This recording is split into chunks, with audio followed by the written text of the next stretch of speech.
Witam was wszystkich kochani w jakże piękny, wtorkowy, ciepły, aczkolwiek trochę deszczowy wieczór, przynajmniej na Górnym Śląsku w Bytomiu.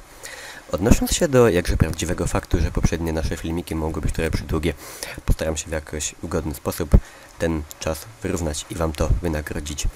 A więc jedźmy z tym. Może by tak...